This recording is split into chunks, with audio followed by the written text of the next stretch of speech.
The morning sun barely penetrated the tall windows of Chicago's municipal court building as people shuffled into courtroom 304. It was 8:45 a.m., and the wooden benches were already filling with nervous faces. Judge William Thorne's reputation loomed over the room, making everyone anxious, especially on Monday mornings. At 62 years old, Judge Thorne carried himself with the stern authority of someone who had spent 3 decades behind the bench. His silver hair was perfectly combed, and his black robe was immaculate, without a single wrinkle. Court officers often whispered that he ironed it himself every morning. "All rise," the bailiff's voice boomed through the courtroom. Exactly at 9 a.m., Judge Thorne strode in, his face already set in its customary Monday frown. "Be seated," he commanded, his voice laden with authority. The room responded in unison, the shuffle of feet and rustle of clothes filling the air. Among the waiting crowd was Sarah Washington. Seated calmly in the middle row, she wore simple blue jeans, a plain white t-shirt, and comfortable sneakers. Her natural hair was pulled back in a neat bun, and she wore no makeup or jewelry. Unlike those clutching their tickets and paperwork nervously, Sarah held only her phone and a small parking ticket. The morning progressed like clockwork. Judge Thorne dispatched cases with mechanical efficiency, his mood worsening with each one. Explanations were cut short, fines were maximized, and mercy was non-existent. Case number 47, the court clerk called. Sarah Washington, parking violation on Michigan Avenue. Sarah rose gracefully, walking to the podium with an air of calm. An older woman whispered, "Poor dear." She picked the wrong day for old Thorne. Judge Thorne, engrossed in his notes, didn't look up. "Miss Washington," he began, his tone cold. "You parked in a loading zone for 45 minutes on Thursday afternoon. Do you deny this charge?" "Your Honor, if I may explain the circumstances," Sarah began, her voice clear and composed. "It's a simple question," he snapped, finally glancing up. His eyes narrowed slightly. "Yes or no?" "No, Your Honor," she replied evenly. "But there were extenuating circumstances." "There are no extenuating circumstances for breaking the law," Judge Thorne interrupted. His tone dripped with condescension, a treatment not unfamiliar to minorities in his courtroom. The courtroom watched in silence as Sarah stood her ground, her expression calm despite the palpable tension. Even the young court clerk, Jenny Martinez, shifted uncomfortably. In her 6 months here, she had witnessed this pattern too many times, a $50 fine becoming $500 for some, while others walked away with warnings. "The fine for parking in a loading zone is $100, Judge Thorne declared. Then, with a pause and a disdainful glance at Sarah's casual attire, he added, "However, given the circumstances, I am setting the fine at $2,500. A collective gasp swept through the room. Sarah remained unmoved. With her characteristic calm, she reached for her phone. Little did Judge Thorne know, this ordinary Monday was about to become the most extraordinary day of his career. "Unless there's something else you'd like to discuss, perhaps the reasoning behind the increased fine amount?" Sarah asked, her calm voice carrying through the tense courtroom. Judge Thorne's forehead now glistened with beads of sweat. The realization was sinking in. The woman he had condescended to moments ago was no ordinary defendant. She met with world leaders regularly and wielded more influence and wealth than he could imagine. A young intern from the back of the courtroom rushed forward holding a newspaper. "Ms. Washington, I'm sorry to interrupt, but would you mind signing this? Your article about improving access to technology in underprivileged communities was inspiring." Before Sarah could respond, voices began rising from the crowd. "My daughter received one of your STEM scholarships. Your company's medical AI saved my mother's life. I use your app every day." The courtroom transformed into an impromptu fan gathering. Sarah smiled graciously but maintained her professional demeanor. "Thank you all," she said, her voice steady. "But let's respect the court's proceedings." She turned back to Judge Thorne. "Your Honor, since my case is concluded, may I be excused?" Judge Thorne, his earlier arrogance entirely evaporated, could only nod. But Sarah wasn't finished. "One more thing, Your Honor." She pulled out her notebook. "I've noticed some interesting patterns in today's proceedings. My legal team will be reviewing the court records from your previous sessions. We believe in equal justice for everyone, regardless of appearance or social status." The message was clear. Judge Thorne's face turned pale, realizing the implications. Sarah Washington had the resources and influence to scrutinize every decision he'd made. "Have a good day, Your Honor," she said, turning to leave. She stopped briefly by Jenny's desk. "Ms. Martinez, thank you for your diligent record-keeping today. Expect a call from my office. We may need copies of today's transcripts." The courtroom sat in stunned silence as Sarah Washington walked out, dressed in her simple attire yet exuding unparalleled authority. Behind her, she left a shaken judge, an inspired audience, and the seeds of a major investigation into judicial bias. By noon, Judge William Thorne sat alone in his chambers, staring at his computer screen. News of the morning's events had exploded on social media. A video clip from the courtroom was going viral, shared thousands of times. His phone wouldn't stop ringing. Local news stations wanted comments, the chief judge had left urgent messages, and even his wife had called, having seen the story on Facebook. A knock at the door made him jump. "Come in," he said weakly. Jenny Martinez entered with a stack of papers. "Sir, these just came from Ms. Washington's office. They're requesting records of all your cases from the past 5 years." She placed the documents on his desk. "They're particularly interested in cases involving traffic violations and fine amounts." "All of them?" he whispered, his voice barely audible. "Yes, sir, and Channel 5 News is outside the courthouse interviewing people from this morning's session." Meanwhile, Sarah Washington sat in her Tesla outside the courthouse making phone calls. Her simple attire hadn't changed, but her aura of quiet power was unmistakable. "James," she spoke to her head lawyer through the car's speaker system, "I want a full investigation, not just Judge Thorne's records, but every judge in this circuit. Look for patterns in fines, sentencing, and treatment based on race, appearance, or perceived social status." "Already on it," James replied. "Our data analysts are starting today. Preliminary numbers from Judge Thorne's last 100 cases already show some disturbing trends." "Good," Sarah nodded. "Also, contact the Civil Rights Division of the Department of Justice. Send them everything we find." Her phone buzzed with a message from Judge Thorne's office requesting a private meeting. Sarah smiled slightly as she typed her response. "Any meeting will need to be on record with our legal team present." Back in the courthouse, defendants from the morning shared their stories with reporters. The older woman who had whispered, "Poor dear," earlier was now animatedly describing the scene. "You should have seen his face," she told a reporter. "When he found out who she was, oh my, it was priceless, and the way she stayed calm, such dignity, such class." Judge Thorne watched the coverage from his window, his hands trembling as he poured himself a glass of water. His secretary buzzed in. "Sir, the chief judge wants to see you immediately." Walking through the courthouse, Judge Thorne noticed the subtle shift in how people regarded him. Once, staff had scrambled to clear his path. Now, they barely acknowledged him, some even smirking. In Chief Judge Patricia Rodriguez's office, the tension was palpable. She didn't offer him a seat. "Bill," she said, using his first name for the first time in years, "do you have any idea what kind of storm you've created? Sarah Washington isn't just any billionaire, she's one of the most influential advocates for social justice in the tech world." Thorne slumped into a chair.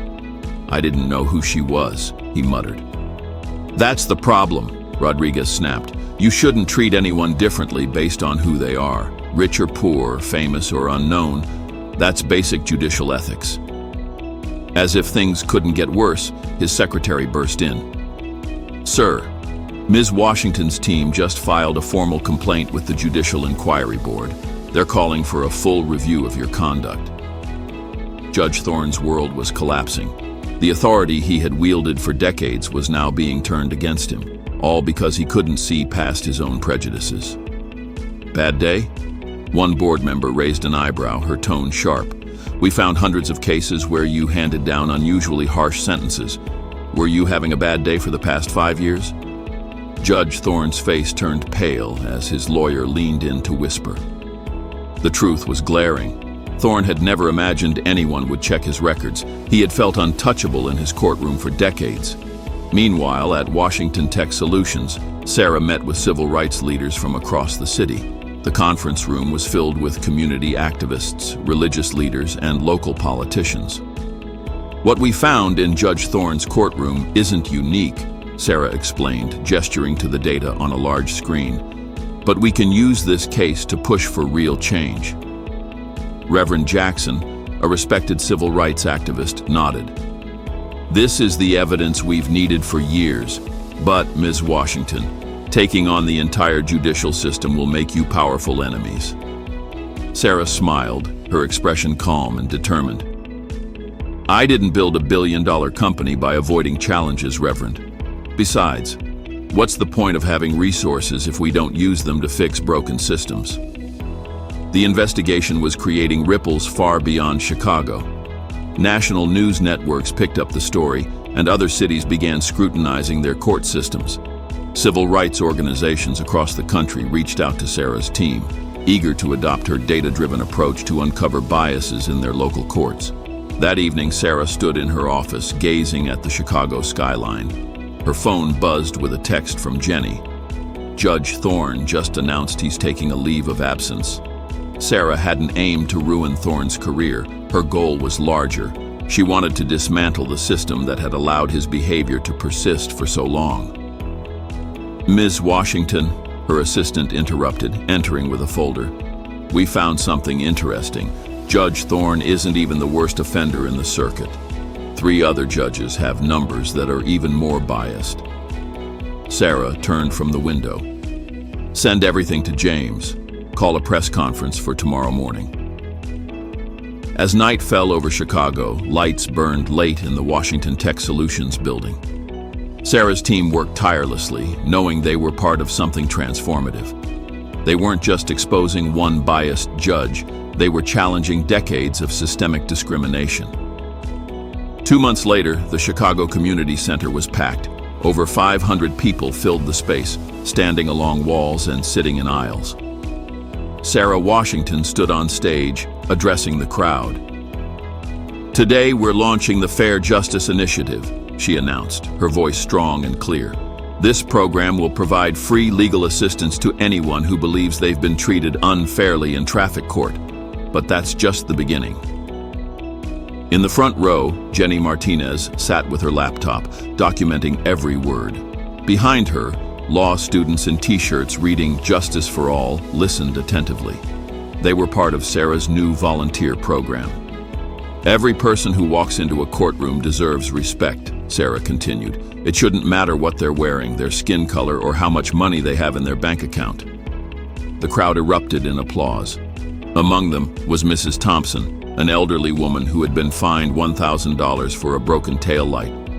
Sarah's team had reduced it to $50, the standard amount. At the back of the room, news cameras rolled. This wasn't just a local story anymore. It was a national movement. We've already helped 300 people appeal unfair fines, Sarah said, pointing to a large screen displaying photos of families they'd assisted. Together, these fines added up to over $500,000, money that was taken unfairly from our community. The screen highlighted stories. A single mother fined $800 for parking in the wrong spot. A college student ticketed $1,200 for an expired meter, and a retired teacher charged $2,000 for missing a stop sign. This isn't just about money, Sarah emphasized. It's about dignity. It's about justice. It's about fixing a system that's been broken for too long. Meanwhile, across town, Judge Thorne's courtroom sat empty. Investigators regularly visited, documenting evidence of bias. Sticky notes marked files and his bench, a silent testimony to the ongoing inquiry. Back at the community center, Sarah had a surprise. Today, we're announcing a new app, Court Watch. Anyone can use it to record their experiences in traffic court. The app will analyze fine amounts and identify patterns of unfair treatment. The crowd murmured with excitement as volunteers distributed phones preloaded with the app. But that's not all, Sarah continued. Washington Tech Solutions is allocating $50 million to fight unfair court practices. This fund will cover lawyers, court fees, and investigations. No one should have to face a broken system alone. A young man named Marcus stood up, his voice trembling. Ms. Washington, last year I lost my job because I couldn't pay a $500 traffic fine. It grew to $3,000 with late fees. I had to choose between paying the fine and buying food for my kids. Sarah nodded, her voice steady. Stories like yours are why we're here, Marcus. I'm happy to tell you our legal team will help you appeal those fines starting tomorrow. The room erupted in applause. Tears filled many eyes as people hugged and shared their stories. Outside, a small group of protesters holding signs supporting Judge Thorne were drowned out by the sounds of hope and change. As the meeting ended, Sarah stayed to speak with everyone. By midnight, she finally left, her phone buzzing with messages from leaders in New York, Los Angeles, and Atlanta. They all wanted to start similar programs in their cities. Sarah smiled. What had begun as one judge's punishment had sparked a movement. Judge Thorne's $2,500 fine had exposed systemic bias and given hope to thousands. The Fair Justice Initiative was just getting started, and Sarah Washington was ready to take the fight nationwide. Fundamental principles of fairness and equality are what every judge must uphold, Justice Rodriguez declared. The room grew even quieter. Judge Thorne seemed to shrink in his chair. Therefore, we order the following. First, your immediate removal from the bench. Second, all fines issued in your court over the past 5 years will be reviewed and, where appropriate, refunded. Third, you will surrender your law license pending further investigation. Cameras flashed as Judge Thorne's face turned pale. This wasn't just a suspension, it was the end of his career. But Justice Rodriguez wasn't done. Furthermore, she continued, this board is implementing mandatory bias training for all judges in the circuit. We are also establishing a citizen review board to monitor fine amounts and sentencing patterns in all traffic courts. Sarah nodded quietly. This wasn't just about punishing one judge. It was systemic change. As Thorne left the hearing, reporters crowded him. Do you have any comment about the board's decision? They shouted. For the first time, Judge Thorne looked genuinely humbled. He began, his voice breaking. I never saw my own bias until it was shown to me in those numbers. I'm sorry for the pain I've caused. That evening, Sarah met with her team at the office. The walls were covered with new charts, expanding their analysis to courts across the state. Today's decision sets a precedent, James told the team. Other judges will think twice before letting their biases affect their decisions. This isn't about revenge, Sarah said softly, looking at her tired but accomplished team. It's about making sure every person who walks into a courtroom gets fair treatment, no matter who they are. As night fell over Chicago, the news of Judge Thorne's removal spread across social media. His story became a cautionary tale destined to be taught in law schools as a warning about the consequences of judicial bias. But more importantly, his case had opened the door for real change. 6 months later, the Chicago Traffic Court looked very different. New signs in multiple languages explained people's rights. A help desk staffed by law students offered guidance, and every courtroom featured a large digital display showing the average fines for each violation. Sarah Washington stood at the back of courtroom 304, the same room where her story began. But today, Judge Maria Santos, a newly appointed judge, presided. Next case, Judge Santos called, smiling at a nervous young man approaching the bench. She took time to explain his rights, listened to his explanation, and issued a fair fine based on the published guidelines. In the hallway, a familiar face approached Sarah. It was William Thorne. The former judge looked older and humbler. Ms. Washington, he said quietly, thank you for agreeing to see me. They walked to a nearby conference room where Jenny Martinez and James Chen were waiting. Everything was documented, just like that first day. "I've been doing a lot of thinking," Thorne began, his hands folded in his lap. "And more importantly, a lot of learning. The bias training program opened my eyes to things I never wanted to see in myself." Sarah listened quietly as he continued. "I spent the last 3 months working with the Fair Justice Initiative, reviewing cases and identifying other judges who show patterns of bias. It's my way of trying to make things right." "How has the experience been?" Sarah asked. "Humbling," Thorne admitted. "Reading those cases, seeing the impact of unfair fines, I realize how much damage I caused. One woman lost her home because of a fine I issued. Another man missed his daughter's wedding because he was afraid of coming to court over a parking ticket." Tears welled in his eyes. This wasn't the same arrogant judge Sarah had faced 6 months ago. "That's why I'm here today," he continued, pulling out a folder. "I'm starting a program to help former judges understand their biases and work to fix the system they helped break. Would your initiative consider supporting it?" Sarah smiled. This was the kind of change she had hoped for. Not just punishing wrong actions, but transforming people and systems. "Send the proposal to James," she said. "We'll review it carefully." Later that afternoon, Sarah attended a ceremony at City Hall. The mayor signed new legislation inspired by her case, setting strict guidelines for traffic court fines and requiring regular audits of judicial decisions. "Thanks to Ms. Washington's courage and resources," the mayor announced, "Chicago now has the most transparent traffic court system in the nation." The law, named the Equal Justice Act, was already inspiring other cities to adopt similar reforms. Back at Washington Tech Solutions, Sarah met with her team. The walls that once displayed evidence of Judge Thorne's bias now showed data from courts nationwide. The Court Watch app had been downloaded millions of times, empowering people to monitor their local courts.